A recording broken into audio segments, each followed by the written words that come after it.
Based on development, ano po yung magiging hakbang ng pamahalaan para matiyak po yung equitable distribution po ng tubig mula rito sa dam, lalo na po sa mga underserved areas? Well, this is the whole point of this project, this massive project that we have done. Dahil nakita natin kaagad na may mga areas na hindi talaga na nagkakaproblema sa tubig. Kaya natin tinulungan dahil itong project na ito. At saka malaking PPP project ito, kaya naman nabuo. At now I'm very happy to be able to say that yung mga ibang lugar na dati ay hindi regular ang kanilang ang kanilang supply ng tubig ay magkakaroon na ng regular na supply. And that's the important thing. That's really what this is all about. Alam naman ninyo, binubuo natin yung Department of Water Management, binubuo natin, marami tayong ginagawa sa NIA, para sa water management din. At lahat ng ating private sector partners ay tumutulong para nga dito sa ating mga ginagawa. Dahil napakahalaga, napaka-importante na magandang supply natin ng tubig. At lalong-lalo na sa mga malalaking syudad na nahuuna na dyan ay siyempre yung NCR. Ngunit kailangan pa rin natin tignan ang mga iba't ibang highly urbanized areas dahil meron din silang problema sa tubig at kailangan natin tugunan yung problema na yan. So this is a very, very good beginning. I hope it inspires other PPP projects that will bring a good supply of water, affordable supply of water, a good supply of clean water to the what were previously underserved areas. Yes. Next question, Alvin. Mr. President, magandang umaga po. Sir, can you at least give us an idea of a preview of your upcoming third SONA? Highlights, how long it would take, and sir, yung attire? Yung Attire. yung ano? Attire, sir. Well, wala. It's a SONA. Ganun pa rin. Ibabalita ko kung ano yung mga naging progress dun sa ating mga ginagawa. Yung ating mga binigkas nung mga unang SONA, ay i-report ko. Kasi ang SONA report sa bayan yan eh. So, i-report ko kung talaga bang yung mga sinimula natin ay tuloy-tuloy at maganda pa rin ang progress at kung gaano pa katagal bago matapos yung mga malalaking project na yan.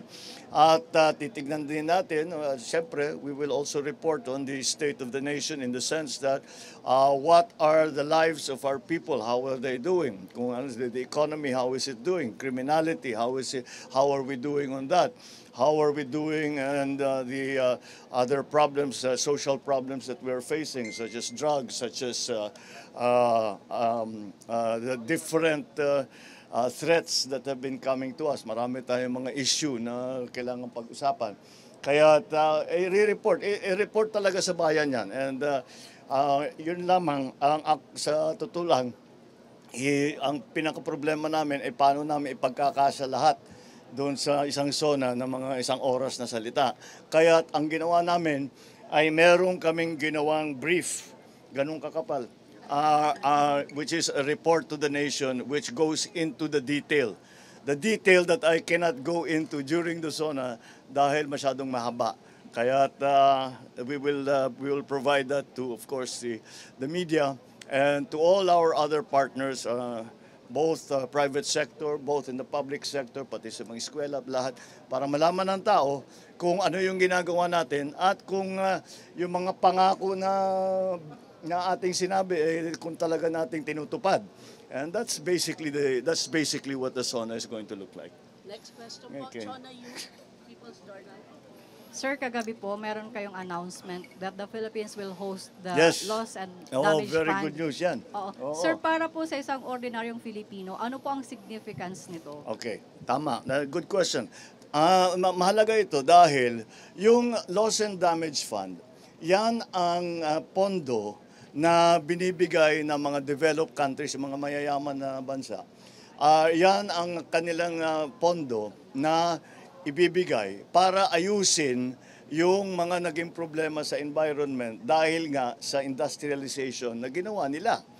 At sinasabi nila may damage, may loss ang mga developing countries dahil sa industrialization ng mga mayayaman na bansa. Ngayon, nag-agree ang mga developed countries, kung tawagin, nag-agree ang developed countries na magbubuo sila ng pondo para mabigyan ang developing countries naman ng tulong. Dahil itong climate change na nangyari na ito ay dahil sa industrialization. At kaya naman ang sinasabi natin, ang mga, halimbawa, gawin na lang natin halimbawa yung Pilipinas. Ang Pilipinas ay wala namang kinalaman sa climate change.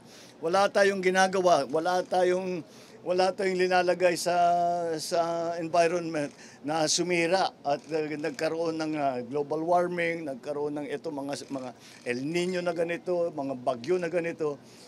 Wala naman tayong kinalaman dyan. Kaya naman dapat suportahan tayo ng mga developed countries. Ang magdedesisyon kung saan ilalagay yung pondo na yan ay nasa Loss and Damage Fund Board. Ngayon, ang Loss and Damage Fund Board ay mag-host ay ang Pilipinas. Kaya naman, magiging malaki ang ating impluensya para lahat ng ating pangangailangan, lahat ng ating pananaw tungkol dito sa subject matter na ito, ay maaari nating sabihin at maaari magka-influence tayo. Sasabihin natin, hindi nyo na naisip ito o ang kailangan nyo na gawin ay ganito. Lahat ng mga ganyan, may boses tayo na malakas. Yan ang pinaka-importanting resulta sa pag-host ng Pilipinas sa Loss and Damage Fund Board. Next question, Kat Valiente. Ay, good morning, Mr. President. Sir, the camp of Pastor Apollo Kibuloy, question po yung motives ng mga private individuals na nag-offer po ng reward, 10 million reward for his arrest.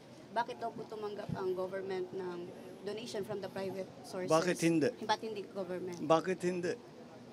They want to help us bring a fugitive to justice.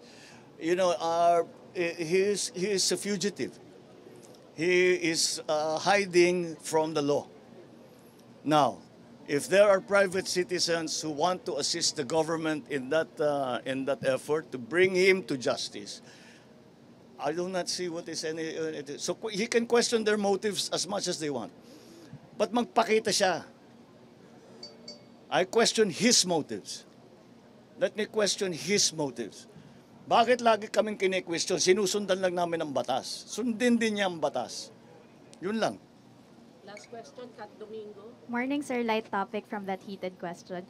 Sir, a lot of people were surprised when Bimbi and Joshua Aquino visited the Yes. First Lady yesterday. Can you tell us more about the nature of the visit and the relations between the Marcos and Aquino families post-EDSA? Well, maliwanag naman yung the last part of we are until the presidency of Noynoy, we were on other sides of the political aisle. The reason na pinuntahan nila si First Lady ay simple lamang. Nangailangan I think it was Chris Aquino who needed some assistance for something. What the reports did not say is that Lisa is their aunt. Dahil ang kanyang auntie ay napangasawa si Don Pepe na the eldest brother of Cory. So they are related. Kaya't hindi naman nakakapagtaka. Kilalang-kilala niya yung mga pamangkin niya very well. So they came at nagbiyahe sila, bumalik, may dalang pasalubong. Yun lang naman, dinala nila yung pasalubong kay First Sir, Lady. follow up. Ano po yung assistance na hinihingi ni Chris Aquino from the Marcos administration? Wala nang. It's just, I think it was just to help them for their travel, for their travel arrangements. So tumulong si First Lady at yun lang, sabi lang magpapasalamat sila. And so I think it was a very fine gesture on the part of the Aquino family. I think it was it sort of, I suppose, put a little more how do you say, personal, a human interaction between our families. So, The feud between the two families are okay na? well, we have always been okay. We just don't agree politically. Thank you. Okay? Thank you, Mr. Thank you. President.